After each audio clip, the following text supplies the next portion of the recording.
매일 성경 큐티 힌트 2024년 8월 30일 금요일 시편 106편 13절에서 31절까지 말씀. 큐티 힌트는 성도 여러분의 큐티를 돕기 위한 것입니다. 성경 본문을 혼자 읽고 이해하며 묵상하고 적용할 수 있도록 배경과 내용을 설명하고 묵상과 적용을 위한 힌트를 제공합니다. 하지만 저의 묵상 내용을 나누거나 설교하는 것은 아닙니다. 큐티는 이 영상을 보신 후에 시작하는 지극히 개인적인 시간입니다. 이제 함께 오늘 말씀을 읽겠습니다. 그러나 그들은 그가 행하신 일을 곧 잊어버리며 그의 가르침을 기다리지 아니하고 광야에서 욕심을 크게 내며 사막에서 하나님을 시험하였도다. 그러므로 여호와께서는 그들이 요구한 것을 그들에게 주셨을지라도 그들의 영혼은 쇠약하게 하셨도다. 그들이 진영에서 모세와 여호와의 거룩한 자 아론을 질투하매 땅이 갈라져 다단을 삼키며 아비람의 당을 덮었고 불이 그들의 당에 붙으며 화염이 악인들을 살랐도다. 그들이 호렙에서 송아지를 만들고 부어 만든 우상을 경배하며 자기 영광을 풀먹는 소의 형상으로 바꾸었도다. 애굽에서 큰일을 행하신 그의 구원자 하나님을 그들이 잊었나니 그는 함의 땅에서 기사와 홍해에서 놀랄만한 일을 행하신 이시로다. 그러므로 여호와께서 그들을 멸하리라 하셨으나 그가 택하신 모세가 그 어려움 가운데에서 그의 앞에 서서 그의 노를 돌이켜 멸하시지 아니하게 하였도다. 그들이 그 기쁨의 땅을 멸시하며 그 말씀을 믿지 아니하고 그들의 장막에서 원망하며 여호와의 음성을 듣지 아니하였도다. 이러므로 그가 그의 손을 들어 그들에게 맹세하기를 그들이 광야에 엎드러지게 하고 또 그들의 후손을 뭇 백성 중에 엎드러뜨리며 여러 나라로 흩어지게 하리라 하셨도다. 그들이 또 부올의 바알과 연합하여 죽은 자에게 제사한 음식을 먹어서 그 행위로 주를 경노하게 함으로써 재앙이 그들 중에 크게 유행하였도다. 그때에 비느하스가 일어서서 중재하니 이에 재앙이 그쳤도다. 이 일이 그의 의로 인정되었으니 대대로 영원까지로다. 아멘. 오늘의 큐티 힌트 3가지입니다. 첫째, 양식을 요구하며 하나님을 시험했습니다. 둘째, 질투한 것이 사소한 일처럼 보이십니까? 셋째, 송아지 우상 사건을 십계명과 비교해 보시기 바랍니다. 큐티 힌트 첫 번째, 양식을 요구하며 하나님을 시험했습니다.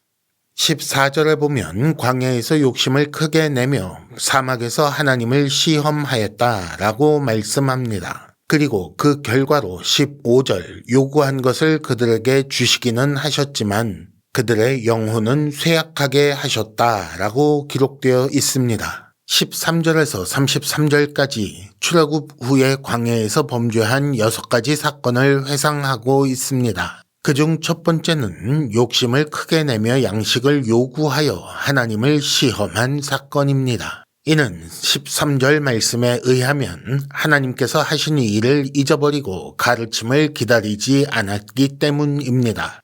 조금만 생각해보면 하나님께서 자기 백성을 살릴 힘이 있다는 것을 이미 보여주셨음을 알 수 있습니다. 어디서 그렇게 하셨을까요? 홍해에서 그렇게 하셨습니다. 하지만 백성들은 빠르게 잊어버렸습니다. 홍해를 건넌 지 얼마 되지 않았는데 벌써 잊어버리고 하나님을 의심하기 시작한 것입니다. 만일 잊지 않았다면 하나님께서 양식 공급 계획을 알리실 때까지 기다렸을 것입니다. 그게 아니더라도 최소한 하나님 언제쯤 양식을 주시겠습니까? 우리에게 양식을 주시기를 바랍니다. 라고 요청했을 것입니다. 하지만 하나님께서 이미 하신 일을 빨리 잊어버렸기 때문에 그들은 기다리지 못했고 육체적 욕구가 그들을 지배하게 되었습니다. 결국 그들은 하나님께 자기들을 살릴 힘이 있는지 의심하고 확인하려 했던 것입니다. 그리고 그 결과 몸의 양식은 얻었을 수 있지만 영혼은 쇠약하게 된 것입니다. 힌트 첫 번째, 몸의 필요를 얻기 위해 하나님을 시험하면 영혼이 쇠약하게 됩니다. 큐티 힌트 두 번째, 질투한 것이 사소한 일처럼 보이십니까? 16절에 보면 그들이 진영에서 모세와 여호와의 거룩한 자 아론을 질투했다라고 나옵니다. 그리고 그 결과가 18절에 나오는데 불이 그들의 당에 붙으며 화염이 악인들을 살랐도다 라고 말씀합니다. 쉽게 말해 불로 심판받았다는 것입니다. 사건의 내용은 이렇습니다. 레위 지파인 고라가 아론을 대신하여 대제사장 자리를 맡으려고 했으며 르우벤 지파인 다단과 아비람은 모세가 맡은 통치자의 자리를 차지하려 했습니다. 한마디로 고대 국가 통치의 두 축이 되는 정치 지도자와 종교 지도자 자리를 탐낸 것입니다.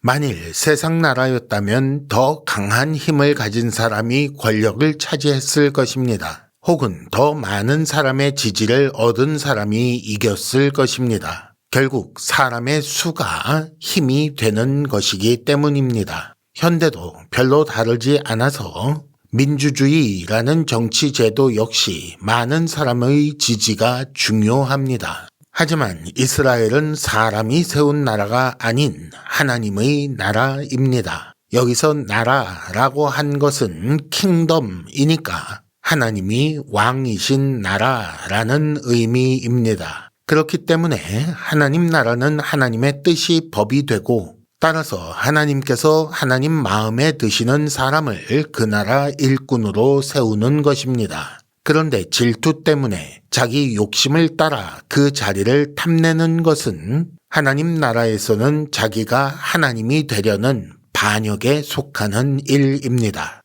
힌트 두 번째, 우리는 여기서 교회 직분에 대해 생각해 보아야 합니다. 큐티 힌트 세 번째, 송아지 우상 사건을 십계명과 비교해 보시기 바랍니다. 19절에 보면 그들이 호렙에서 송아지를 만들고 부어 만든 우상을 경배하였다라고 나옵니다. 그리고 21절에서는 애굽에서 큰일을 행하신 그의 구원자 하나님을 그들이 잊었다라고 나오지요. 이 사건을 십계명과 비교하면 참 재밌는 것이 보입니다. 그들은 스스로 신을 만들려 함으로써 1계명을 어겼고 신의 형상을 만들므로 2계명을 어겼습니다. 그렇게 만든 신이 자기들을 애굽에서 인도하여 냈다고 함으로써 하나님의 영광을 빼앗았고 그것이 곧 3계명을 어긴 것이지요. 이어서 하나님의 구원 사건을 기념하는 여호와의 절일, 즉 절기까지 멋대로 정했습니다. 그렇게 해서 4계명까지 순서대로 어긴 것입니다. 이 사건이 언제 일어났습니까? 모세가 율법을 받기 위해 산에 올라가 있는 동안 일어난 일입니다. 그러니까 하나님과 언약을 맺은 후 40일도 채 되지 않은 때에 일어난 일입니다. 이들은 시내산 아래에서 하나님의 음성을 직접 들었고 언약을 맺었으며 백성의 장로들이 대표로 산에 올라가서 하나님 앞에서 먹고 마셨습니다. 하지만 40일도 지나지 않아 하나님을 버리고 다른 신을 만들어 섬긴 것입니다. 왜 이렇게 되었을까요? 말씀이 아닌 자기들의 종교성을 따랐기 때문입니다. 힌트 세 번째, 기독교 신앙에 사람이 고안한 것을 넣으면 반드시 변질됩니다. 이상으로 2024년 8월 30일 금요일 매일 성경 큐티 힌트를 마칩니다. 여러분 큐티를 통해 은혜 많이 받으시기를 바랍니다.